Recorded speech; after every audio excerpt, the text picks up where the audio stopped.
Hello, everyone, and welcome to Verge News, your podcast for the latest updates on immigration policies, international travel, and everything in between. Today, we're diving into a deeply troubling story surrounding a tragic incident at Orlando International Airport that's brought animal welfare and pet travel regulations into the spotlight. Joining me is Theodore. Let's get into it. Thanks for having me. So, the core of today's story revolves around Alison Agatha Lawrence, who has been charged in connection with an absolutely heart-wrenching case that has shocked both Florida and the wider public. That's right. On December 16, 2024, Alison Lawrence drowned her 9-year-old miniature schnauzer, Tywinn, in an airport restroom after being told she couldn't board a flight to Colombia with her dog due to missing travel documents.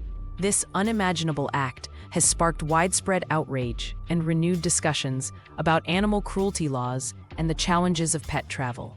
Lawrence didn't have the required health and rabies vaccination certificates for Tywinn, which are non-negotiable for international travel. Airline officials informed her of this, and unfortunately, that's seemingly where the situation spiraled. Witnesses and footage confirmed she entered a restroom with Tywinn, but left alone 20 minutes later. Tywinn was later found deceased, having been drowned and placed in a trash bag. It's horrifying to even imagine. What's more disturbing is that after this act, Lawrence continued with her travel plans, flying first to Colombia and then to Ecuador, leaving her dog behind in such a cruel manner. This ultimately led to her arrest in Florida 3 months later, on March 18, 2025. She's now facing a third-degree felony charge for aggravated animal cruelty. Exactly, and Florida law does take animal cruelty seriously. As a third-degree felony, this charge could lead to significant penalties, including imprisonment. Lawrence posted a $5,000 bond, but the public reaction to Tywinn's death has been one of intense anger and sorrow. Many are calling for harsher penalties for cases like this. Right, and that public outcry has already led to legislative action. Earlier this month, State Senator Tom Leek introduced Senate Bill 502, which seeks to impose harsher consequences for acts of animal cruelty.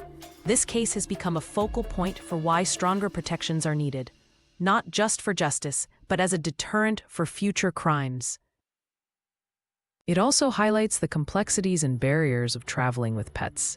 Airlines and governments have strict guidelines for transporting animals internationally, particularly requiring health certifications and rabies vaccinations. These are important measures to protect public health, but they can also pose financial and logistical challenges for pet owners. That's true. For instance, updated fees from the U.S. Department of Agriculture for these certifications can range anywhere from $38 to over $100, adding to the already high costs of travel. Then there's the issue of carrier fees and navigating airline policies, which vary widely and can confuse travelers. And while we can sympathize with the stress and difficulties pet owners can face under those circumstances, nothing justifies what happened to Tywinn.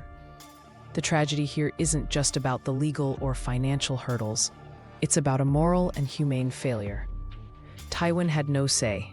He relied completely on his owner to protect him. And that trust was broken in the worst way. Absolutely. Moving forward, this case has sparked important conversations about improving education and resources for pet owners. Many argue that clearer, more accessible travel regulations or financial aid programs could prevent owners from reaching such desperate points. But at the end of the day, personal responsibility is paramount. And that's where advocacy groups and lawmakers continue to play such an important role. Senate Bill 502 is just one example of what could be done to emphasize that acts of animal cruelty are met with severe consequences. Society is recognizing more than ever that pets are family members to many people, and they deserve protection and compassion. Tywinn's tragic death is a wake-up call. It reminds us that as pet ownership increases, regulations and support systems need to evolve to reflect that reality. But it's also clear that no amount of policy change can replace individual accountability. Exactly. This case has captivated public attention, not just because it's heartbreaking, but because it underscores a broader societal responsibility to treat animals with dignity. Let's hope Tywinn's memory inspires meaningful change. Thank you for that thoughtful take, and thank you to our listeners for tuning into Visa Verge News.